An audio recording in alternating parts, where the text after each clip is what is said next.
নাহমাদুহু ওয়া নুসাল্লি আলা রাসূলিল কারীম, আম্মা বা'দ। বিশ্বনবী সাল্লাল্লাহু আলাইহি ওয়াসাল্লামের প্রিয়তম স্ত্রী হযরত আয়েশা সিদ্দিকা রাদিয়াল্লাহু তাআলা আনহা খুব কান্না করতেছিলেন। এত কান্না করছেন, গাল গড়িয়ে চোখের অশ্রু জমিনে পড়ছে। আল্লাহ রাসূল জিজ্ঞেস করলেন, আয়েশা, কিসে তোমাকে এত কাঁদাচ্ছে? আম্মা জান আয়েশা বলেন, জাহান্নামের ভয়ে আমি কান্না করছি। আল্লাহ রাসূল বলেন, আয়েশা, জাহান্নামের ভয়ে তুমি কান্না করছো? আয়েশা বলেন, ইয়া রাসূলুল্লাহ, হ্যাঁ।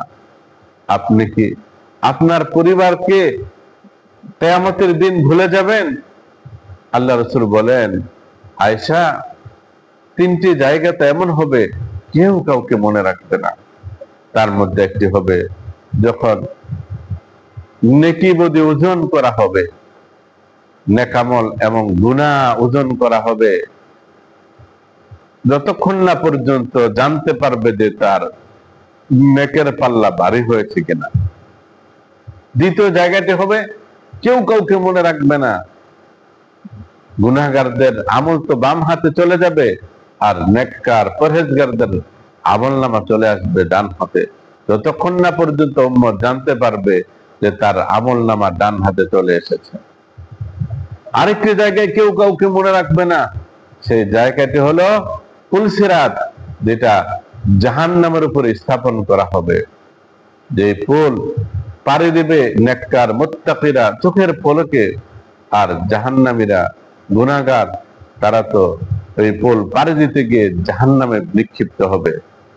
এমত অবস্থায় যতক্ষণ না পর্যন্ত এই পুলসিরাতের পুল পাড়ি দেওয়া না হবে, ততক্ষণ পর্যন্ত কেউ কাউকে মনে রাখবে না। আয়েশা দেখেন, হযরত আয়েশা রাদিয়াল্লাহু তাআলা আনহার মতো একজন মহিয়সী নারী, যার চারিত্রিক সার্টিফিকেট নিয়ে আল্লাহ রাব্বুল আলামিন পবিত্র কোরআনে সূরা নূরে 10টা আয়াত নাযিল করে দিয়েছেন।